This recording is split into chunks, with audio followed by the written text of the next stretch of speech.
दोस्तों सुजलॉन एनर्जी की बात तो लोगों को भरोसा हो ही नहीं पा रहा है कि स्टॉक आने वाले समय में मल्टी बैगर बन सकता है। उनको लगता है कि स्टॉक फिर से वही 5-6 रुपए की प्राइस पे आ जाएगा और हमारा इन्वेस्टमेंट डूब जाएगा। तो इस वीडियो को अगर आप अच्छे से समझेंगे तो आपको पता चलेगा कि सुजलॉन एनर्जी के लिए अभी तेजी आनी तो बाकी है।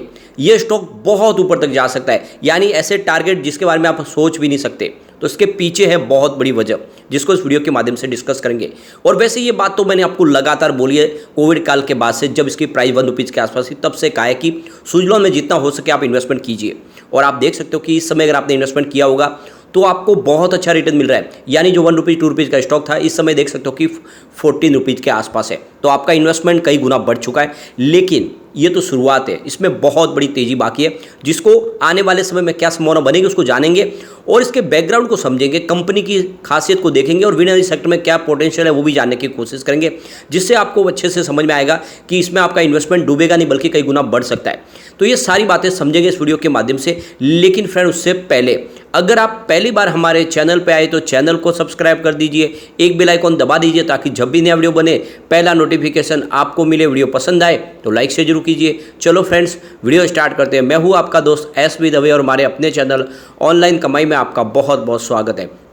सबसे पहले अगर हम बाजार की बात करें तो फ्राइडे को BSE सेंसेक्स देख सकते हो 62,979 के स्तर पर क्लोजिंग दी है, जहाँ पे 259 पॉइंट की गिरावट थी, यानी 0.41% गिरा BSE सेंसेक्स। और नतीजा ये था कि गिरावट का माहौल सब जगह बना। निफ्टी एनर्जी में गिरावट ज़्यादा थी, देख सकते हो 24,332 के स्तर पे करीब 275 पॉइंट की गिरावट थी, यानी 1.12% गिरा निफ्टी एनर्जी। अब ये गिरावट जो बनी इसके बाद में कल भी यानी मंडे को भी गिरावट की संभावना बन सकती है। और उसके पीछे वजह है कि इंटरनेशनल मार्केट में भी सारे के सारे जो इंडेक्स है वो गिरावट के साथ में क्लोजिंग दी है। अगर देखें डाउ जोन की तो 33,727 के स्तर पे 0.65% की यहाँ पे गिरावट देखने को मिली है। S&P 500 की बात करें तो 4,348 के स्तर पे 0.77% की गिरावट के साथ में ही क्लोजिंग देखने को मिली है। नेस्डेक कंपोजिट की बात करें तो 13,492 के स्तर पे 1.01% की बड़ी गिरावट थी। और रजल 2000 इंडेक्स में तो 1,821 के स्तर पे देख सकते हो 1.44% की बड़ी गिरावट थी। तो सभी इंडेक्स में काफ़ी बड़ी गिरावट हुई है और ये सिग्नल है कि मंडे को भी गिरावट हो सकती है। एक और जो सिग्नल है वो काफ़ी बाजार के लिए वीक है और वो है FIDI की बिकवाली। आप देख सकते हो कि 23 जून को FI ने जो बाजार में करीब 344 रुपीज़ की बिकवाली की है, यानी उसकी जो खरीदारी है उससे ज़्यादा उनकी बिकवाली थी। और ये एक तरह से देखें तो बाज़ार के लिए अच्छी बात नहीं है। अब आप समझ सकते हो कि FI के साथ में DI ने भी सहयोग किया बाज़ार को और उन्होंने भी यहाँ पे बिकवाली कर दी। और जो पिछले 2 ट्रेडिंग सेशन से 3 ट्रेडिंग सेशन से लगातार खरीदारी करे थे, लेकिन 23 जून को उन्होंने भी 684 रुपीज़ की बिकवाली कर दी। और ये काफ़ी कम समय होता है जब FIDI साथ में बिकवाली करते या खरीदारी करते। तो 23 जून को दोनों की तरफ से बिकवाली हुई है। ऊपर से इंटरनेशनल मार्केट में वीकनेस हमें देखने को मिली है, तो ये बाजार के लिए शुभ संकेत नहीं और ऊपर के लेवल से गिरावट का माहौल बन सकता है। अब सुजलॉन की बात करें तो इतने गिरते बाजार में भी इसने शानदार पॉजिटिव क्लोजिंग दिया। उसके पीछे वजह बड़े फंड हाउस ने अच्छी खासी खरीदारी की थी। तो देख सकते हो कि 13.90 पर क्लोजिंग थी, जहाँ पे 2.21% की तेजी देखने को मिली। तो एक तरफ तो निफ्टी एनर्जी में काफ़ी बड़ी गिरावट थी, उसके बावजूद भी सुजलॉन ने कमाल किया है। और अगर बाजार साथ होता तो यहाँ पे तेजी और बन सकती थी। अब यहाँ पे देख दो कि पिछले 1 साल के हिसाब से जिसका इन्वेस्टमेंट है उसको 111% का ज़बरदस्त रिटर्न इस समय देखने को मिल रहा है। तो काफ़ी बेहतर रिटर्न मिल चुका, पैसे डबल हो चुके हैं। यहाँ पे सिर्फ 1 मंथ की भी बात करो 41% का ज़बरदस्त स्टॉक ने रिटर्न दिया, यानी स्टॉक लगातार दौड़ा है। और इसके पीछे वजह कंपनी का ऑर्डर लगातार मिल रहे ऑर्डर। मई महीने में 6 बड़े ऑर्डर मिले और जब से इन्होंने 3 मेगावाट सीरीज लॉन्च किया उसके बाद में लगातार ऑर्डर की लाइन लगी है। अब यहाँ पे देख सकते हो कि काफ़ी लोगों को यहाँ पे भरोसा नहीं हो रहा है कि सुजलॉन आने वाले समय में 400-500 को टच कर सकता है। तो ये आप देख सकते हो 11 जनवरी 2008 को 390 के ऊपर स्टॉक था, यानी 400 तक था ये स्टॉक। कुछ लोग हैं जो कहते हैं कि ये तो स्प्लिट के पहले की प्राइस है, स्प्लिट के बाद तो प्राइस नीचे आ गई। इस हिसाब से देखें तो 30-40 रुपीज़ का स्टॉक है, तो ऐसी बात नहीं है। ये प्राइस स्प्लिट के बाद की ही प्राइस है। और आप ये समझ ही सकते हो कि 21/1/2008 को स्प्लिट हो गया था, जिसकी फेस वैल्यू आप देखो पहले 10 रुपीज़ है, उसको बदल के 2 रुपये में किया गया, यानी आप देख सकते हो कि फेस वैल्यू इसकी कम हो गई।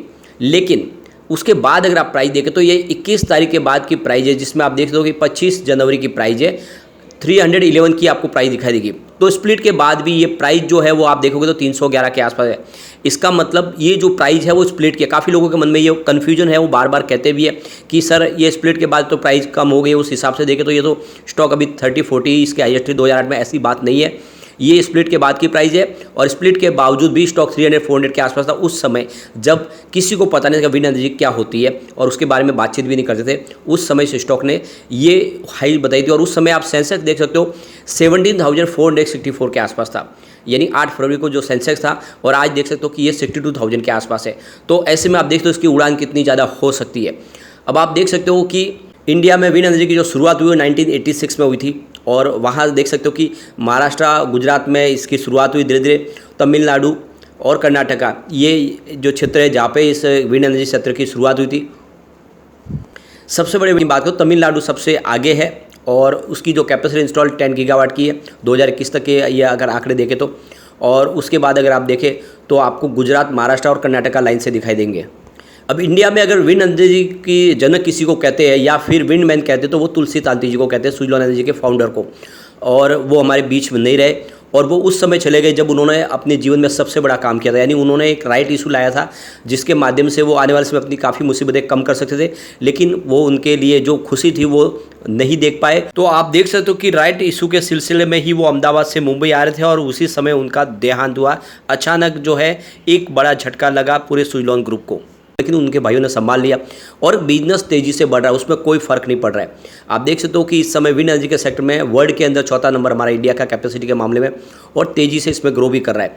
अब यहाँ पे सुजलॉन के कारोबार की बात करें तो बिजनेस तेजी से बढ़ना शुरू हो चुका है। आप देख सकते हो ये आंकड़े जो लगातार बढ़ रहे हैं, देख सकते हो कि 2019 में 5,024 करोड़ इसका रेवेन्यू था, जो 2020 में कोविड काल की वजह से काफ़ी नीचे आया, 2,970 करोड़ तक आया, लेकिन 2021 में फिर से बढ़ोतरी हुई 3,345 करोड़ का रेवेन्यू, जो 2022 में बढ़ के 6,581 करोड़ तक पहुंच गया। 2023 में थोड़ा सा कम रहा, 5,970 करोड़ का रेवेन्यू, लेकिन फिर भी 2020 के मुकाबले रेवेन्यू ज़बरदस्त बढ़ा है। और अगर प्रॉफिट लॉस की बात करें तो कंपनी लगातार लॉस में थी। आप देख सकते हो कि यहाँ पे कंपनी 2020 में करीब 2,691 करोड़ का भारी लॉस था। 2021 में 100 करोड़ का प्रॉफिट हुआ, लेकिन 2022 में फिर से 166 करोड़ का कंपनी को लॉस हुआ, लेकिन इस बार 2023 में 2,887 करोड़ का बम्पर प्रॉफिट हुआ। तो लगातार लॉस से कंपनी प्रॉफिट में आ चुकी है। इसके अलावा ईपीएस में ज़बरदस्त वृद्धि हुई है। देख सकते हो कि 2020 में जहाँ पे -4.97 रुपीज़ था, वो इस समय 2.64 रुपीज़ प्लस हो चुका है, यानी आप देख सकते हो कि बेहतर परिणाम देखने को मिल रहे हैं। अब काफ़ी लोगों के ये भी क्वेश्चन निकल के आते हैं कि प्रमोटर की होल्डिंग इतनी कम क्यों है, प्रमोटर के पास तो बिल्कुल शेयर नहीं है। तो यहाँ पे जो सबसे बड़ी प्रॉब्लम यही थी कि कंपनी के पास फंड की बहुत कमी थी। बिजनेस तो बढ़ाना था, ऑर्डर तो लगातार मिल रहे थे, लेकिन पैसे नहीं थे। ऐसे में उन्होंने अपने हिस्से के शेयर बेचे और वहाँ से फंड रेज करने की कोशिश की, और इसी वजह से ये प्रमोटर की होल्डिंग आपको कम होती हुई दिखाई देगी। लेकिन आने वाले समय ये सिनेरियो बिल्कुल चेंज हो सकता है, और ये बात एफआई को अच्छे से समझ में आ रही है और एफआई ने इसलिए यहाँ पे जम के खरीदारी की हुई है। मार्च 2022 में देख सकते हो 5.52% की होल्डिंग थी, जो मार्च 2023 में बढ़ के 7.64% तक आ गई। ज़बरदस्त होल्डिंग बढ़ी है एफआई की। ये बात अलग है कि डीआई ने यहाँ पे अपनी होल्डिंग कम की है। मार्च 2022 में जहाँ पे 13.57% की होल्डिंग थी, जो कम होकर मार्च 2023 में 5.56% तक आ गई। तो डीआई ने होल्डिंग अपनी जरूर कम की है, लेकिन एफआई ने जम के खरीदारी की है। और जनरल पब्लिक की होल्डिंग भी यहाँ पे थोड़ी सी बढ़ी है। मार्च 2022 में जहाँ पे 65.06% की होल्डिंग थी, जो मार्च 2023 में बढ़ के 72.29% तक आ गई है। तो कुल मिला के देख सकते हो कि जो स्टॉक 2008 में अगर 400 के आसपास था, तो वो निकट भविष्य में 1000 क्यों नहीं हो सकता। जबकि इस समय देख सकते हो कि सरकार ने पूरी तरह से राहत के द्वार खोल दिए इस सेक्टर के लिए। और जिस तरह से सरकार ने ग्रीन हाइड्रोजन मिशन लॉन्च किया है, तो ग्रीन हाइड्रोजन बनाने के लिए विंड एनर्जी और सोलर एनर्जी की ही रिक्वायरमेंट होगी, उनके बगैर तो बन नहीं पाएगी। तो ऐसे में सरकार की तरफ से तो बेनिफिट मिलेगा ही। सरकार ने यहाँ पे पीएलआई स्कीम लाने की भी संभावना तलाशी, उन्होंने सरकार की तरफ से कहा है कि हम पीएलआई स्कीम ला रहे हैं। तो कुल मिला के एक तरह से ये गोल्डन पीरियड शुरू होने वाला है और आपके पास इन्वेस्टमेंट करने का ये अच्छा मौका है। सुजलॉन में बिना डरे इस समय निवेश करें, ये बात मैंने आपको लगातार बोली थी। किसी को इस समय लॉस नहीं हो रहा जिस समय निवेश किया होगा, लेकिन आने वाले समय में ये बड़ा रिटर्न दे सकता है। तो लॉन्ग टर्म इन्वेस्टर के लिए बहुत अच्छा मौका है, खरीदारी करें और भूल जाए कम से कम 4-5 साल के लिए, ये आपको मालामाल कर देगा। लेकिन फ्रेंड, कोई भी इन्वेस्टमेंट करने से पहले अपने फाइनेंशियल एडवाइजर से बारे ले ले या अपना खुद का रिसर्च करें, क्योंकि मैंने वीडियो आपके एजुकेशनल पर्पज़ के लिए ही बनाया। वीडियो पसंद आए तो लाइक से जरूर कीजिए और चैनल को सब्सक्राइब कर दीजिए। Thank you.